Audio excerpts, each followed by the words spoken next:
Good morning, everyone. Good morning. Hi. Good morning, good morning. Everyone's very excited. All right. This morning, this is the Unity of Springfield New Thought World Religion class. It is September 24th, 2023. And we are this morning discussing the book Soul Mastery by Toni Boehm. And so, get myself organized here. There's the picture on the screen. Here's what it looks like in person. This is one that I have in actual paper, not just on an e-reader. So I could bring it with me today. And Stella and I were just talking that this is one of those books that it's deceptively small with really big ideas and really deep topics in there. So today we'll start diving in. So Toni talks about soul mastery as a quadrilogy. And she says what makes up that quadrilogy is energy, vibration, frequency, conscious neutrality, soul evolution, and mastering abundance. So as we explore this work by Toni, we will get into discussing the quadrilogy that contains wisdom teachings that unfold our innate wisdom for evolution and energy mastery. Today we'll spend a lot of time talking about what her ideas of soul mastery are and kind of the, I don't know if you want to call it like prerequisite or foundational thoughts or information that she kind of feels we need to do like an overview of before we dive in to some of those different pieces of the quadrilogy. So, she begins with the definition of soul mastery as a shift out of third-dimensional human ego survival dominated orientation and reality into a multi-dimensional, universal, and quantum-oriented existence. Simple, easy peasy, right? Just like, I know. That's one thing as you read Toni. She very much is connected to words and that idea that words have power. And so she uses a lot of descriptive words, and sometimes it can feel a little overwhelming, but then when you really break it down, it's like you really do get the feeling of what she's trying to say. And so she's saying, soul mastery is that shift out of kind of ego self and into the quantum self, that super conscious divine mind self and above. And so she says aligning with the soul mastery quadrilogy supports our higher dimensional awareness and moves us to the fourth and fifth dimensions or even higher. And that's another thing I've noticed about Toni's writings is she really is rooted in that dimensional thinking of really kind of putting things in third dimension thinking, fourth dimension thinking, fifth dimension thinking. And so she tells us that to understand the idea of dimension, she likes to think of it as a piano. And so the piano has different notes that exist in different octaves. The lower the octave, there's lower octaves and higher octaves. And she says you can choose to play in whatever octave that you want. It just determines the outcome of the music that you're going to make, right? How the music will sound. But there's no octave that is good and there's no octave that's bad. They're just different and they resonate at different frequencies. And so the octave that we choose creates the predominant field of our harmonic resonance. And so she says, if you think of it, same thing, the piano, those lower octaves create a heavier, dense sound, more bass-like, and a higher octave is the lighter notes and the lighter sounds. And that we choose what dimension or octave we play in life, in this reality that we're creating, and that becomes the dominant resonance or vibration that is affecting the manifestations that we bring into our reality. And so, just like playing the piano, there's a choice in what octave that we're going to stay in. So if we're in an octave and we don't like the way it sounds, we don't like the way it feels, then we have the ability to, with free will, choose to play a different octave and test out something different.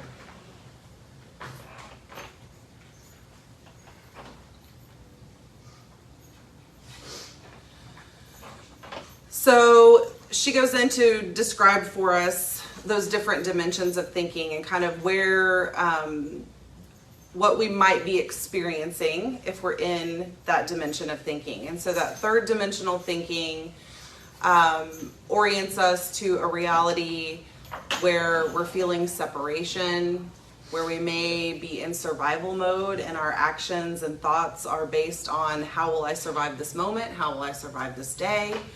That's where fear might be a dominant note that is playing in our reality, anxiety, greed, being unconscious of who we really are, just kind of floating through and allowing those external circumstances to be dictating the notes instead of consciously choosing where we're going to play and knowing that spiritual, vibrational, energetic connection.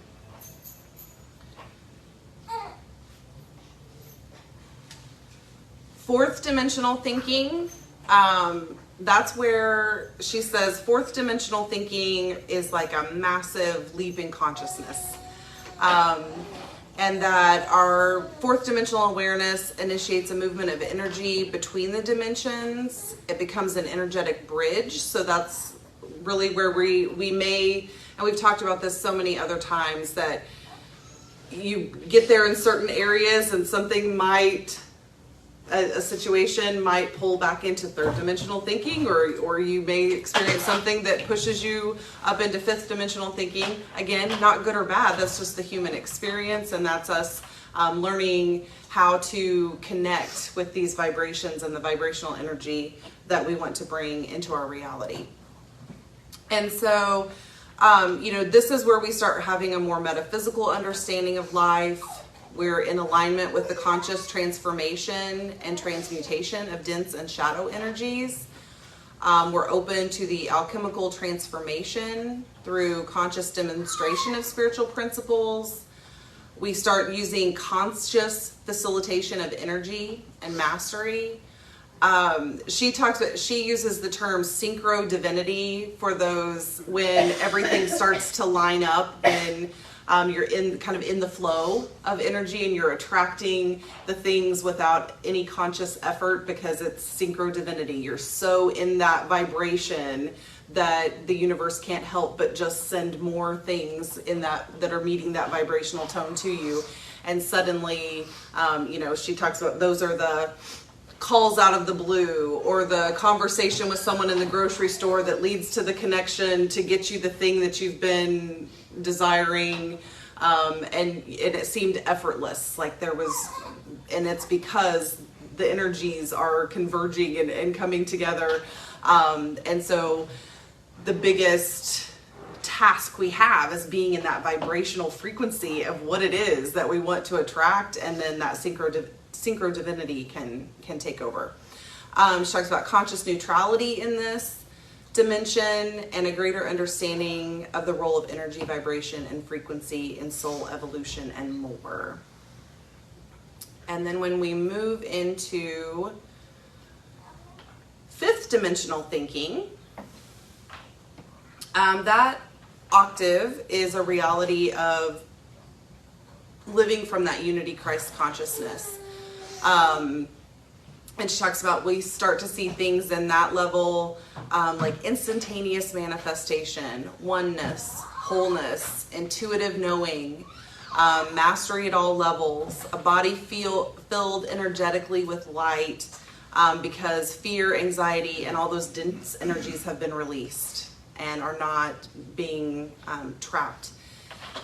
within that energy and creating subcurrents of other energies. And so she talks about this is, where we might place, a person like Jesus or Buddha or someone that they were at least in fifth dimensional, if not higher than that at many times, where that connection is so strong that there's no room for those lower density thoughts and energies to be vibrating. And of course, the dimensional octave that we're occupying at any given time is going to determine the experience that we have. And the reality reflects our level of consciousness. And I love this. We've heard this before, but she says again, wherever you go, you take your consciousness with you.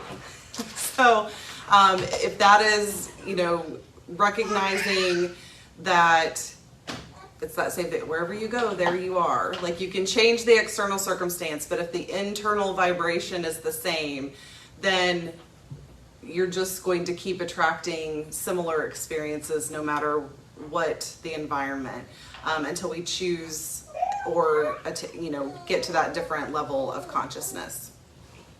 And so she says, you get to choose. Is it your choice to play in an environment that's harmonious, vibrationally aligned with the unified field, or filled with discord and fear and anxiety and worry and all of those things that once we are aware and awake enough to know that we have that choice, then it truly is your choice to make that change. That was a lot. Thoughts on dimensions, or has anyone had different teachings that had additional information? Yeah, LB, can you pass a microphone down? We use the microphone so that people online can hear the comments in the room. Okay, so is it fourth dimensional? Sorry about that. Is it fourth dimensional, like whenever, for example, very basic. For example, say all week you want a pizza. And you keep thinking, man, I'm broke, can't afford a pizza. I want a pizza, I want a pizza. And then out of the blue, like, you might have a friend call you up and say, hey, we're going for pizza, would you like to go? Because really, you're kind of like putting it out in the universe just by thinking you want that pizza, even though it may not seem like it's a possibility, and you get that pizza. Mm-hmm. I think the fourth dimensional piece of that for me would be that you believe it can happen, even when the external circumstances show. So you're looking at a bank account with no money or whatever, and you're thinking, but pizza would sure taste good. I'm just going to keep thinking about pizza until it comes into my life. Because bank account is a perfect example of that. Yeah, so because if you, there's this whole idea, and it was, and I may not say it correctly, sometimes my head gets so full of what we're talking about, and then I try to go off script and say a thought, and it doesn't come out how I want, so I'm just going to acknowledge that up front. But this idea of manifestation, with the idea that, like, if you're wanting something, then what you are actually vibrating is the lack of something. So that makes sense. So if you're stuck in the want of it, I wish I had this, what you're really vibrating is the lack of what you don't have, instead of the pizza would be amazing. And I don't know how it's going to come, but some way, somehow, pizza's coming into my life. That's a different vibration than, man, I really want some pizza, but I don't have any money in the bank. And the vibration is this lack vibration. Yeah, Greg. You gotta vibrate in the reality in which you already have pizza. Yes. In the fulfilled side of things rather than the lack side of things. And so then, yes, in that instance, I think that would very much be fourth dimensional thinking, to have that awareness that there is a connection, and I can change my energy, and I can shift this vibration to bring something into my life that I'm desiring. Did you have something, LB? Well, you can shift it by just letting it go, because I have to give an illustration. Esther was standing in line, and someone offered her tickets to some ball game, and she wasn't interested, but she knew that her daughter and son-in-law loved this ball. And so, she had been thinking, I wonder if they would like to go, and then someone offered her free tickets, and they absolutely loved it. So sometimes it can be there, and you think about it, and you think, well, that would be nice, but it's not, you don't really have a lot of attention on it.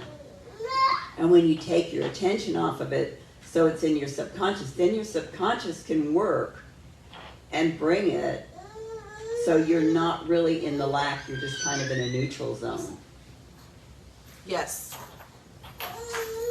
Yeah, Brian, if we can get a microphone back there.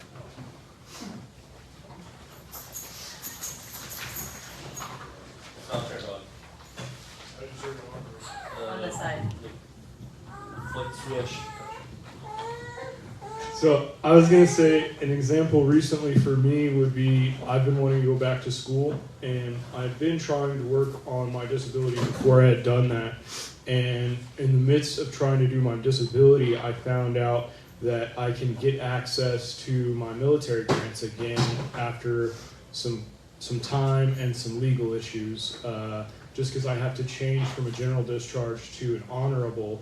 But someone found out in two separate systems, one, I'm already considered honorable, I just haven't received any of my benefits, and the other system, I'm still considered general, or undisclosed discharge. And what's happy to me is now I know that I have $150,000 eventually to go back to school once I get to the point I can access that. So I just thought that was really neat. Yeah, and that goes to, it makes me think, like, I don't know if you've ever checked into that before, but there, we talk about in other things. So vibrationally, maybe you were ready to get that information right now. Like if you had known that information before, you weren't thinking about, I'd really like to go back to school. But it was because you're putting out that vibration of, hey, here's this thing that I see happening. Don't know how it's going to happen, but this is where I'm headed, and the universe says, oh, there's this piece of information that's been here that can support you, and someone, brings it to light. And I think that's where you can choose also how you vibrate with things like that, instead of being like, oh man, somebody should have told me this 10 years ago, and it's wasted all this time, to be like, wow, I found this out in the exact moment that I was ready to hear it and move forward with it. So it's all about how we kind of shift our thinking. Yeah, Karen. After I heard it was, I'll probably graduate college when I'm 50 at this rate. Yeah. I worry. So it is. I worry a little because sometimes I think law of attraction is like gamesmanship. So instead of thinking, I want pizza, you think, thank you in advance, divine universe, for the pizza I'm about to get. But isn't that really just a semantic kind of game sometimes? But then I think sometimes maybe the semantic, I'm answering my own question, maybe the semantics make you kind of flip. But I'd be interested in your perspective on that. Yeah. Oh, yeah. Rachel. So, I have recently been attempting to get through a book about transcendental meditation, and it's quite the undertaking.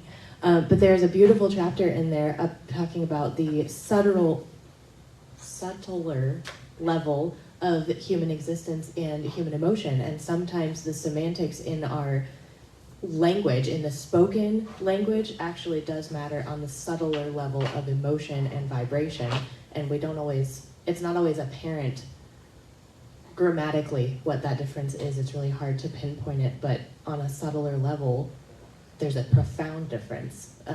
It's super interesting. The actual sounds that you make with your mouth or your brain matter, which is kind of back to the 4 agreements too. Be impeccable, because you never know that if you say it correctly, it resonates quite a bit more. Say it more beautifully, and it's going to the universe is happier with you. Kind of like you're doing better. Well, and we'll talk about it here in a little bit. Those 3 dimensions of mind, or 3, I forget how Charles Fillmore says it. But basically, your superconscious, subconscious, and conscious mind. And so she talks about that your subconscious mind is programmed to yes, whether that's yes for positive things or yes for negative things. It's looking for the yes.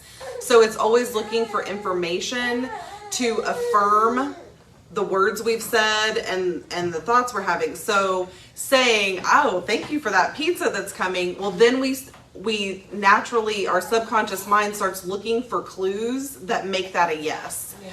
And so she talks about that's the power in reframing that and saying it in that way, and being focused on, that's one of the superpowers of our mind, is that when we are stating things in that affirmative as if it's already happened, well, then our subconscious says, well, the answer must be yes. So I have to look through my reality for the other vibrations and energies and people and experiences that affirm that yes. And so it naturally shifts us into a path where we're moving towards that instead of away from it. I hope that made sense. You really start to doubt myself early in the morning when I've been like all deep in. So she then says, like, a spiritual master, what she would call a spiritual master, is one who's developed that spiritual mind discipline. So the capacity to hold steadily the energy of higher dimensional awareness, and that's even during the most challenging appearances and experiences. And so that's a hard thing too, is to think about holding that energy, kind of that being in the eye of the storm and everything swirling around you and like nothing disturbs the calm serenity of your soul. Kind of moment, like that would be the soul master, right? That is like, oh yeah, like there's all this stuff going on. And it matters. It matters to this human experience I'm having, and on some level it matters not, because it's not, part of this connection to the universe, to the source.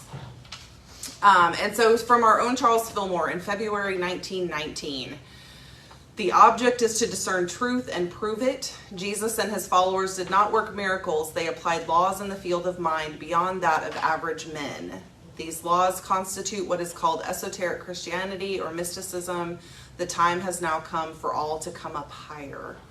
And so she says, even back in 1919, Charles Fillmore was saying there's higher dimensions of awareness. Like it's our, we can lean into this and remember this connection, and we can go higher than we've ever imagined. She says that it's a soul mastery as a spiritual developmental process will initiate transformation and awareness regarding a conscious claim and understanding of your personal relationship to the sacred source of energy that courses through our being. Which is really just transforming that awareness. And a true, like I said, true soul master is like sits in that awareness every minute of every day. Again, easy peasy. Right? No. But we can always, that's the beauty of this too, is that the path isn't linear.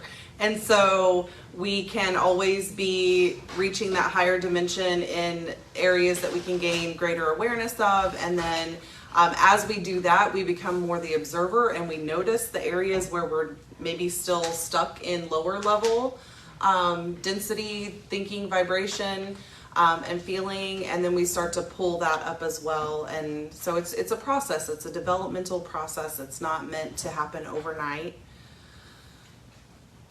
She reminds us, again, I told you, she really, really believes in the power of words, and that words have a sacred energy. And so She says, first step one, or one of the biggest things you can do for your spiritual development, is make sure that you have a word for that connection, whatever that word is for you. If it's God, if it's creator, if it's source, if it's universe, if it's what are all these things? The Almighty, and then yeah. Thanks. Interesting word cloud here, but it was Omega, Redeemer, most of the words we might resonate with. But what she says is, if you're trying to work towards soul mastery, or you're trying to like increase your vibration and your thinking, but whatever word is being used is something that there's some programming inside of you that like shuns that word or reacts, like curls inward to that word, or has some kind of anger or other feeling attached to it from a past religious experience or whatever. She's like, then you're like harboring that dense energy somewhere around that, and it's going to keep you anchored to the third dimension. Like if you're saying, oh, I believe I'm connected to God, but God is the word that makes you go, ugh, because of whatever, then you can't really vibrate wholly in that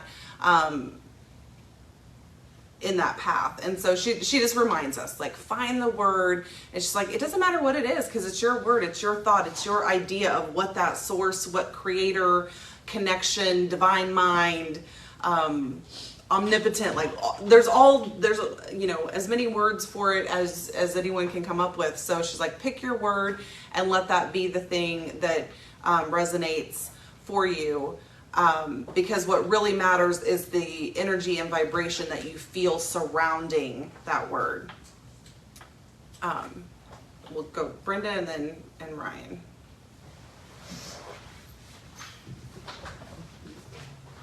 We had a lady that used to come to the Course of Miracles, and she would always refer to her spiritual leader as the divine feminine or the divine masculine as her spiritual guide. Okay. Yeah. There's so many options. Yes, Ryan. I had three thoughts. He's got the first one was I read a study when I was younger of them using sound vibrations while freezing water crystals. And the really interesting thing, like the word love, absolutely beautiful snowflakes, right? And then the word hate, distorted, broke up, doesn't look the same. And they did hundreds of different words, and you can go through and look at the different ones. And it's really interesting to see physical manifestations of what we're talking about. As that was my first thought, to hear what we're talking about compared to what I've read previously. And then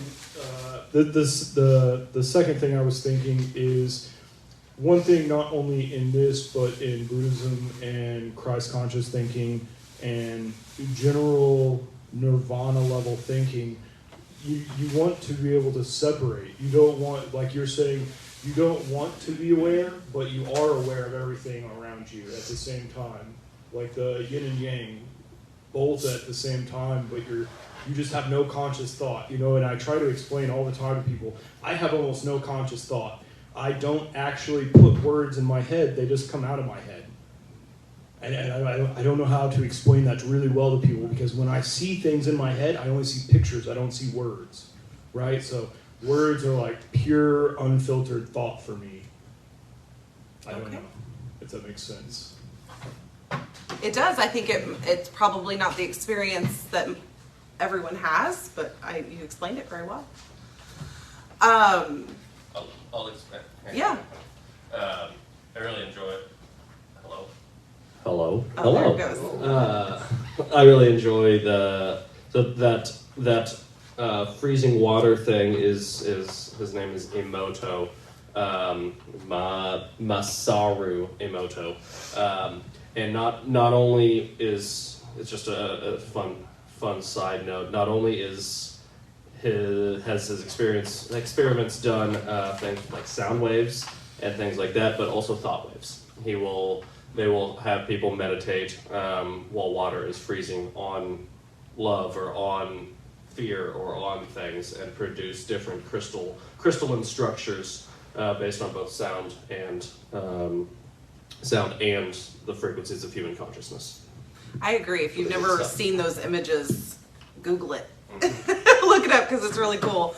And it makes me think, you know, when I was somewhere, I don't know, after getting initiated into the Unity community here and diving deeper in, I remember at one point, you know, thinking about the life of Jesus and the level of connection that is described.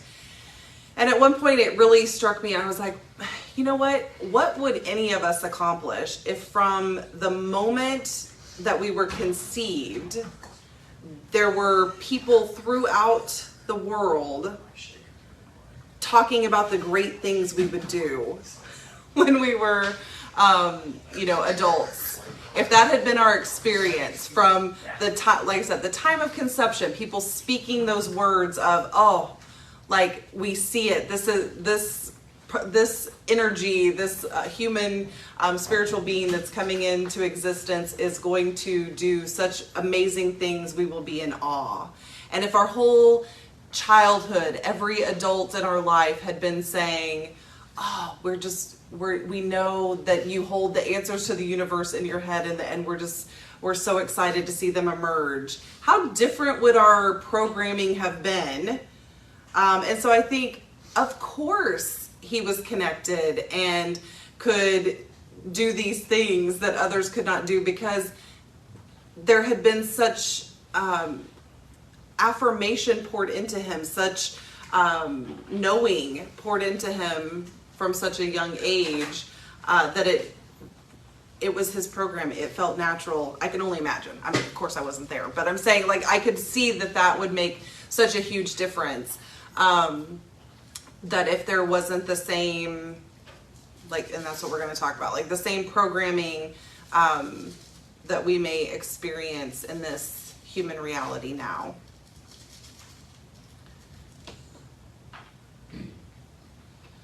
And so that's the three minds. So Charles Fillmore spoke of the three phases of mind. That's the word I was looking for. Superconscious, subconscious, and conscious. And so it's just like a little review. Most of us have heard this before, but if you haven't, so the superconscious mind is vibrating at that high dimensional frequency. That's your connection to source. That's the fifth dimensional and higher energy. That superconscious mind is eternal and unchangeable. That's where the I am sits. That's where Christ consciousness sits. That's where universal presence and connection sits. And so again, that's always available, whether we're conscious of it or not, right? It's there and kind of, not really, but the human words I can put to it is like, it's waiting for us to remember that we can tap into that anytime that we want to. And so she says the true essence of the spiritual journey is one of consciously returning or re-engaging with that superconscious energy as the dominant vibration for guidance. And so the subconscious mind is the repository of all of our experiences. So what's interesting is there is data and research that says that the first 7 years of our lives is where we kind of download the most programming from our external existence. So that's where we become conditioned from our parents, our culture, our society, all of those things. And that by 7 years old, we have kind of formed this subconscious program that then leads actions throughout the rest of our life, especially if we never become aware that that's where those actions are coming from. And I just found that very interesting that we live these long human lives, but those first 7 years is where we download most of what's going to program us, like I said, especially if we remain unaware that that programming happened. Yeah, Albie. My mom was raised in Massachusetts, and she spent a lot of time in Boston. And she said that there was a very heavy Catholic population there. And she used to say that the Catholics always stated that if they raised a child for the first 7 years, they would be Catholic the rest of their lives. And the other thing that she told me that I thought was interesting, that goes back to what you were talking about before, is she worked for Jewish families a lot. And she said that in the Jewish culture, they believed that any child could be the Christ. And so they raised their children with the expectation that they could become the Christ, because they don't, do the immaculate birth thing. And so when you were saying that, I was wondering, because there are so many advances that have been done by Jewish people. And I'm wondering if that isn't part of the mindset, because their parents are expecting amazing things out of their children, and they become amazing people. And you look at the things that, Einstein, you look at the nation of Israel and the things that they've accomplished, and the things that they have created or made or whatever. It's that whole mindset of programming from when you are little. It's an interesting thought, isn't it? Yeah. And so she reminds us that the cool thing about the subconscious is that it's kind of lying behind the superconscious and the conscious. There's like overlap there. And the cool thing about our subconscious mind is that it doesn't really care where it's pulling information from. So it can pull from the superconscious, or it can pull from the conscious. Like that's the part that I was saying earlier. It's programmed for yes. And that is either, yes, this memory or belief exists that supports whatever words are being said or the information. I'm seeing it either lives here or it doesn't. But it says she says the danger in that is that sometimes our subconscious can confuse similar with the same. So have you ever experienced someone that there is, or maybe you've done it yourself, so there's some external circumstance that happens and someone has a response to it, and either you yourself are going, I have no idea why I responded so big to this thing, or you see someone else and you think, that seemed like a very small thing that happened, but we're having this really big emotional response. And so she says that's usually that, like, the subconscious has said, oh, this experience is the same as something else we already experienced, and that thing was really big. So we're going to have a really big response to this. And she's like, but it's often not the same. It's just similar, but our subconscious says, oh, I recognize this, yes, and this is what we do. This is the action, the emotion that we insert into this type of situation. And so we may be having those responses that are really residual energy from past things. And she says it can also, reminds us that it can also confuse imagined versus real. And so that's the experience. I mean, it's almost Halloween, right? And there's a lot of people that really enjoy watching scary movies. And why do most of them enjoy watching scary movies? Because it creates a response. They enjoy that feeling of like, ooh, it feels like the anxiety and the fear and they're having like an emotional response to a completely made up reality that they're not even in the middle of. You're watching it on a screen, but it creates this feeling and emotion and thoughts and all of the things, because our subconscious can say, yes, I recognize the vibration of I should insert fear here because this feels like reality. But the problem with that is sometimes because we get so good, the subconscious is so good at pulling that stuff into an imagined scenario that we can start to feel it for real, or it becomes a more, we're vibrating that into our reality from an imagined response. I also think about this, like how many of us have awoken from a dream where someone that we know and love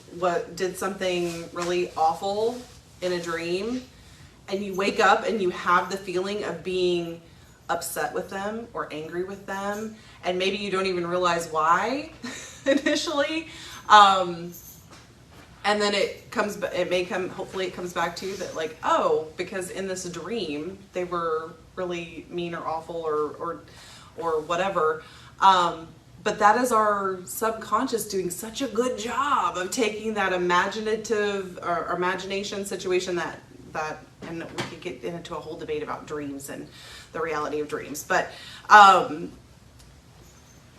just we have to be aware that subconscious mind is really good at mining for things that affirm those thoughts and feelings, or looking for similar situations to just kind of carbon copy the response that we had before. Because it's lazy, right? Yeah, It's lazy. right. It's just kind of like sitting there, like taking in stuff. And so, she says the conscious mind is where it manages our free will, and that tends to support our critical thinking, our judging mind aligned with ego and third dimensional vibration.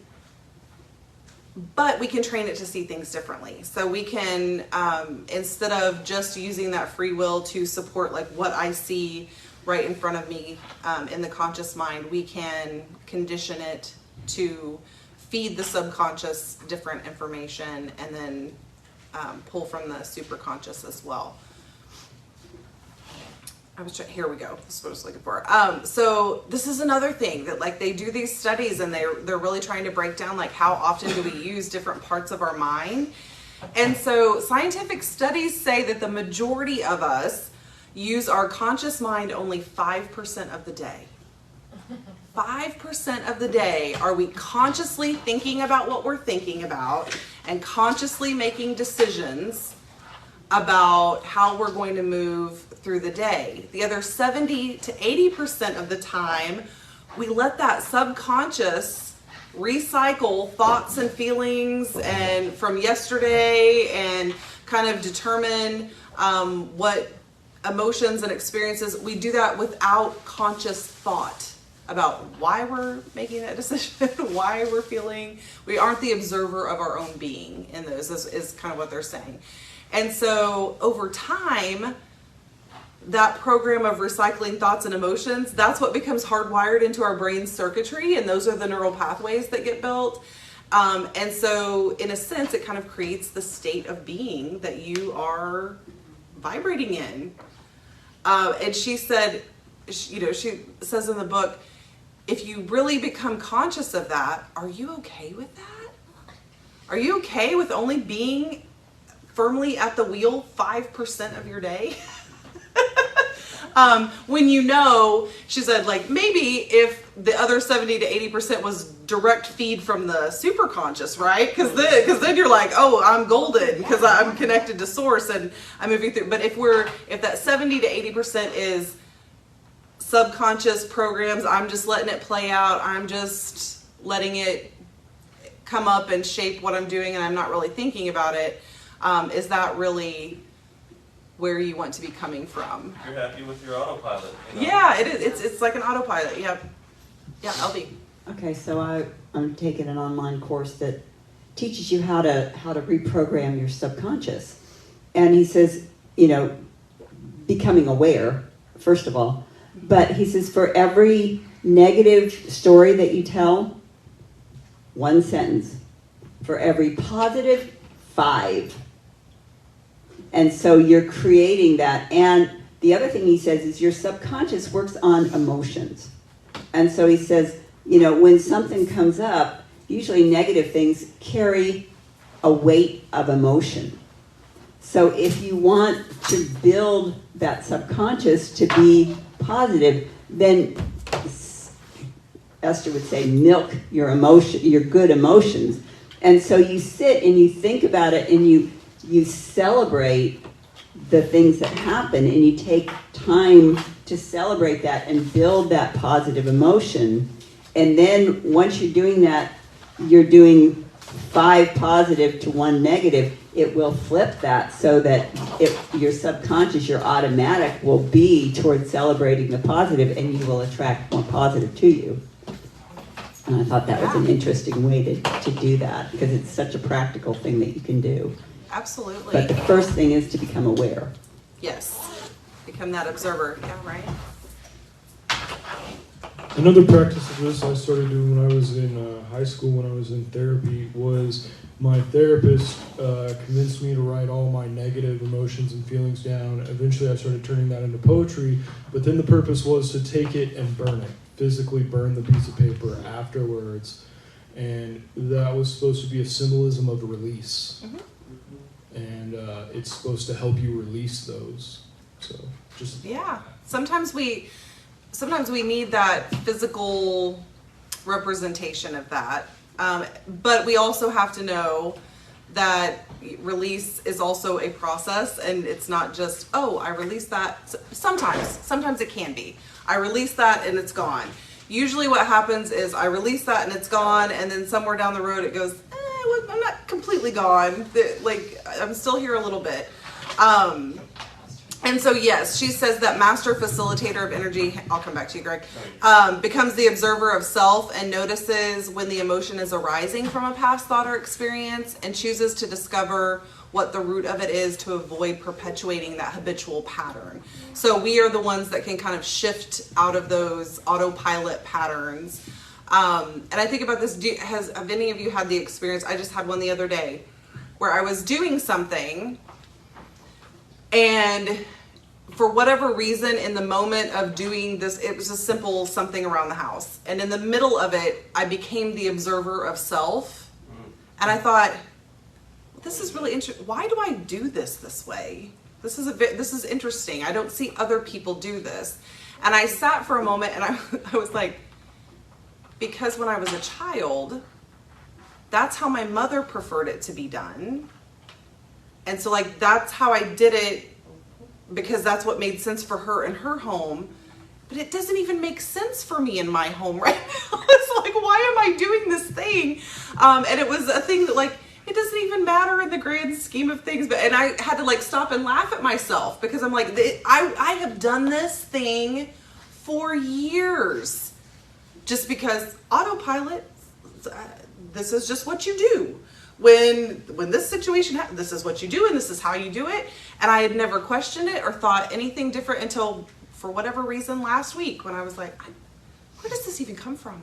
And I had some very specific thoughts and emotions around it when it would happen. They weren't negative, but it was just like, this has to happen this way, and it was a very strong thing. You're studying this. Yeah, and so it was just a funny moment where I was just like, oh my gosh, I am 46 years old, and I have perpetuated a pattern that comes from when I was like 10. Probably 6. Right, or younger, yes. For no other reason than because it's just always been that way, or it's just the way it was supposed to happen. And I never even questioned it for 40 years. One example is also like we have the burning bowl ceremony. Mm-hmm. To me it's the same thing. Whenever you're releasing things, it's a visual. Not that we can't release things without burning pieces of paper with things Yeah. on them. It just allows our mind something that enforces our groove in our mind. Yeah. Well, and that's what I was saying, that, you know, that subconscious mind, if that programming's been there for 40 years, just because I said last week, why am I even doing this? And this is so interesting. I will probably catch myself doing that thing, maybe not every time now, but if I'm not consciously aware, I may slip into that again. And it doesn't mean that I'm not on my spiritual path, or that I've fallen in some way, or that I've failed in some way. It's just, that's how the subconscious doesn't like to change very easily. It's comfortable in autopilot in those patterns. And so when we try to change, sometimes we shift things a little bit, or we shift things big, but it's not all the way out. And so that's one of the things from Untethered Soul that we're getting ready to do as spirit groups. There's a great story in there about things being like a thorn under the skin, and it's one of the most impactful stories. Let me get through, we're close on time. I want to say this. So she says the primary force of the universe is to evolve. And so the universal impulse and intelligence, in order to evolve a certain required aspect of the evolutionary process, created you. And therefore you are universal impulse's answer to some evolutionary need. And that just felt like like I am a universal impulse's answer to an evolutionary need. Like that is my reason, I am here to meet some need that the universe needs, even me, this one individual. More about soul mastery. Like I said, we're running close on time. I'm gonna, again, deceptively small book, lots of big ideas. So she said soul mastery begins as an appearance of you evolving self for self, right? We've all had, like, as you come into this and the awareness and the conscious, you're trying to improve your reality, improve yourself. But the end result is that you evolving the individual self, known as you, evolves the collective consciousness. And so that's the beauty of this work we're on, that that we sing it in the peace song, let peace begin with me. We truly can make a difference in the collective consciousness by becoming conscious and aware of our own connection and choices. And so she says the choice to live consciously in soul mastery absolutely is inspired from that higher source of our energy field. And we are invited to willingly and consciously dissolve and release the hold of our ego attachments, our negative beliefs, negative perceptions, and those hidden shadow aspects. And here's what I was going to say, which is huge and may cause resistance to arise, because we've been living those shadows and belief systems and all of that for a long time, and that's nothing new to Unity, that resistance can be there. And she says, so the true inner work begins with the willingness to begin a practice of honest self-observation and confront the shadow aspects of yourself. And we can shift that energy by saying yes to engaging in honest and conscious transformation.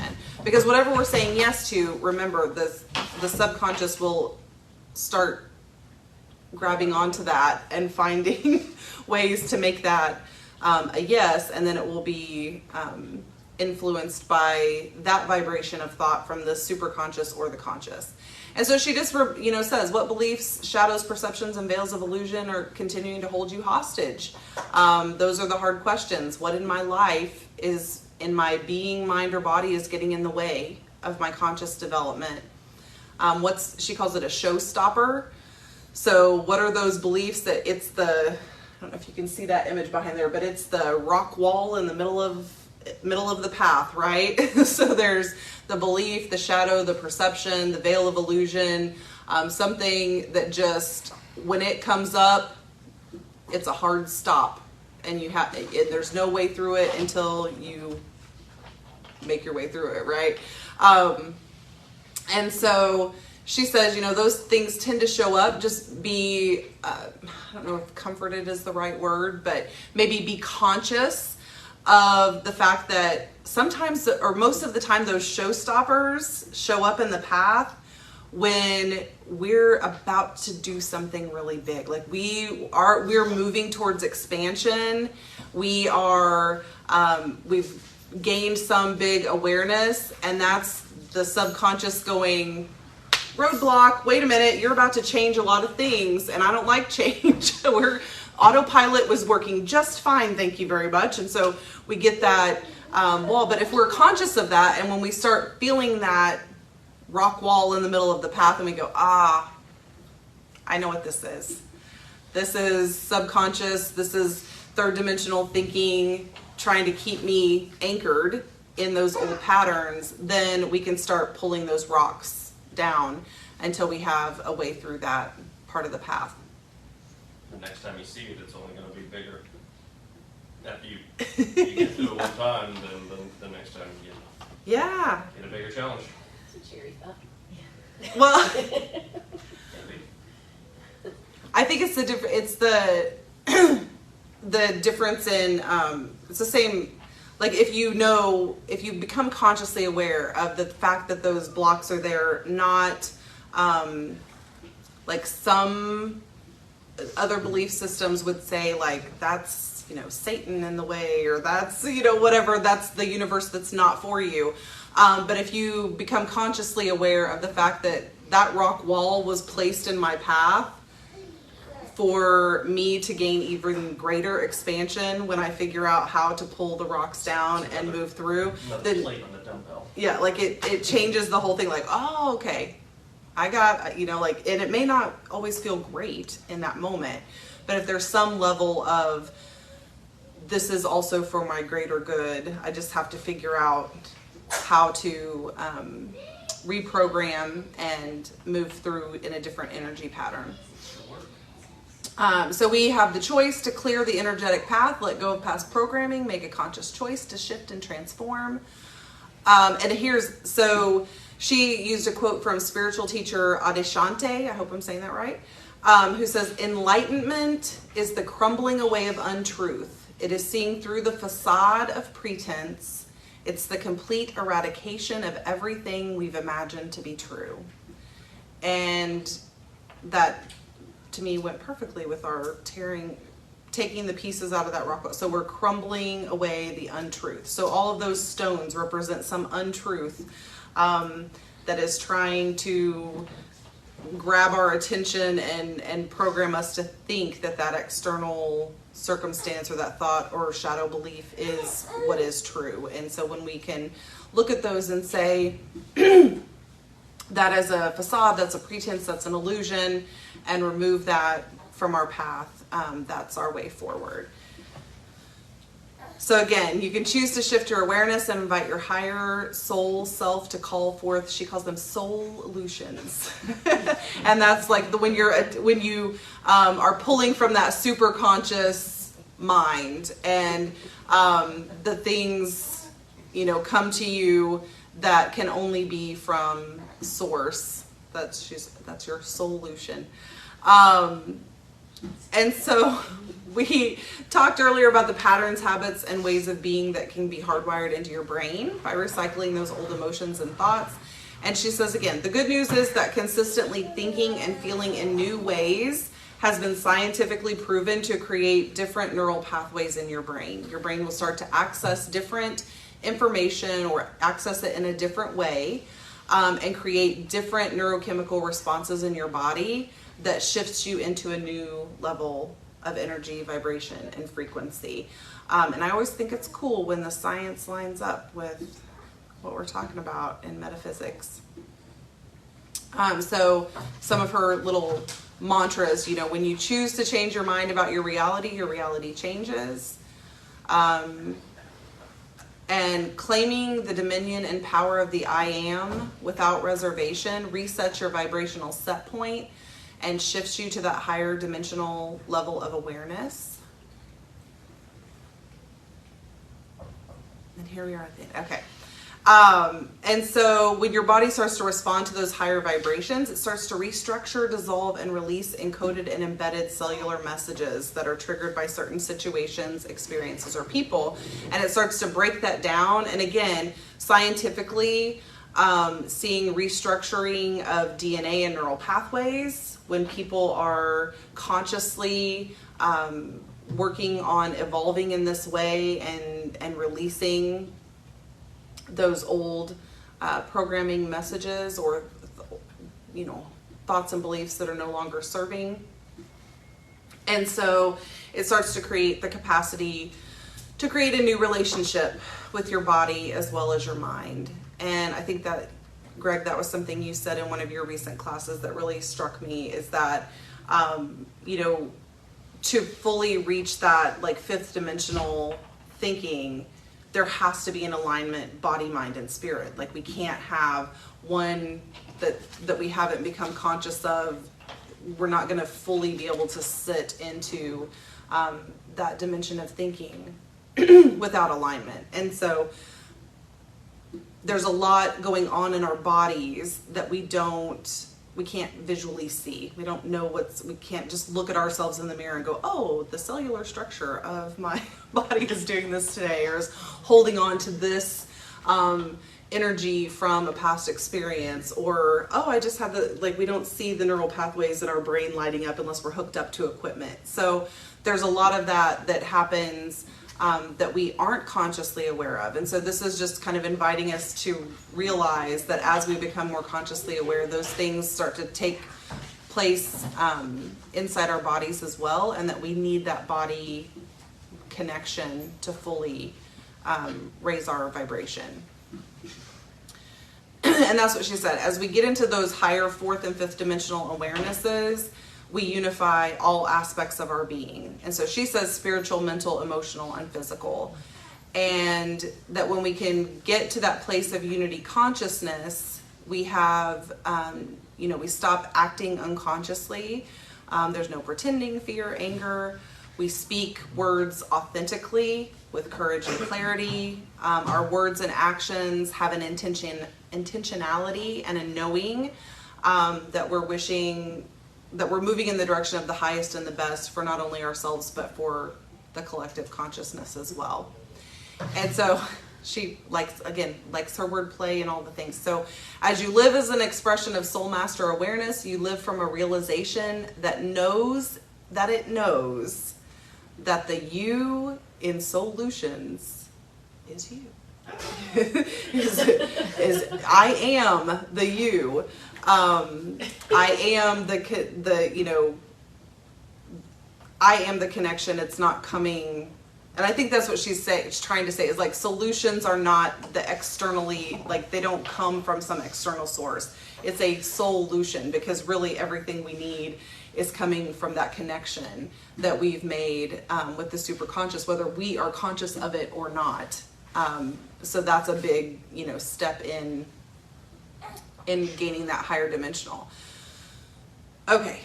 That felt like a lot of words to me and a lot of stuff. And that was kind of the overview. And so for the next 2 weeks, we're going to stick with this book, and we're going to go a little bit deeper into the quadrilogy of the wisdom teachings that she says support soul evolution.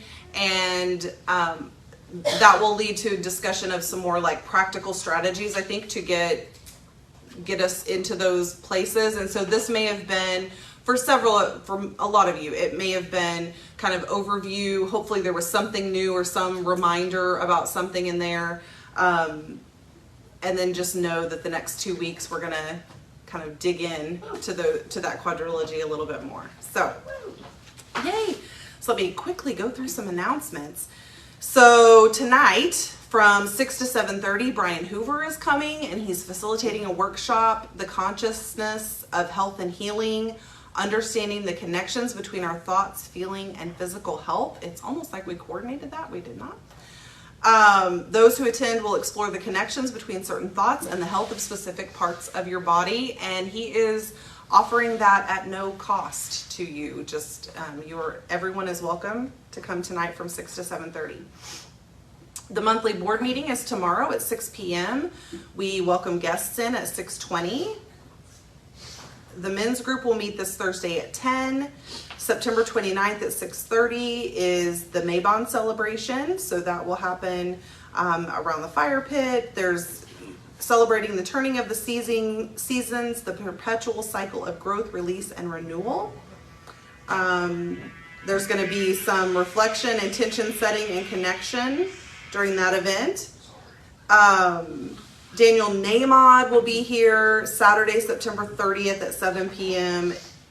If you have not seen him in concert, it is absolutely amazing. I love his recorded works, but him in person, getting to feel his vibration as he sings those songs, you can't beat it. So I really encourage everyone to come out and show the love. And he comes all the way from California just to perform at our church because he loves us so much. So let's show him some love. Next Sunday, we're going to continue with Soul Mastery Part 2. Spirit groups are starting soon, so there's sign-ups out in the lobby for The Untethered Soul by Michael Singer. Yard sale is coming up, so we've got, if you have things to donate, please bring them in. The pod is filling up. I will be doing a thing about the spirit groups right after church here. Okay, so you're Just a doing little- an just informational? for people who are interested or not sure about whether or not they want to do have a spirit group in their home or to help facilitate. I'll just talk a little bit about the roles and what supports we already have in place for you. All right, so for online viewers, John Brocker is going to be talking about the spirit groups after service if you want to come join us. The 8 items in 8 weeks challenge is underway. We're getting the donations to help support our crisis cold weather shelter efforts this year. If you remember, if you donate all 8 items within the 8 weeks, you go in a drawing for $100. Calling artists, crafters, and creators. You are invited to the Artist Showcase on October 14th from 1 to 3. You can fill out an interest form, and that's going to be a fun time where people can show off the things that they like to create. And you can either show off your things you like to create, or you can come appreciate all the things that people like to create in our Unity community that day. All right. Thank you all for being here.